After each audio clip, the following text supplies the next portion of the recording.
আজকে আমরা বিকালবেলা সন্ধ্যার দিকে একটা খবর পাই বা গোপন সূত্রের একটা খবর পাই যে কিছু লোক কালো ব্যাগ লইয়া ত্রিশাবাড়ি টাই জংশনের দিকে ঘোরাঘুরি করতেছে।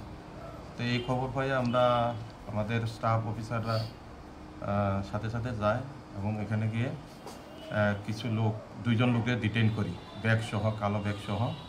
ওরা এই ব্যাগ চেক করে বা তল্লাশি করে আমরা ব্যাগের মধ্যে গাঁজা নেশা জাতীয় আমরা উদ্ধার করি এবং পরবর্তী সময়ে এগুলি আমরা মাপি, সিজ করি।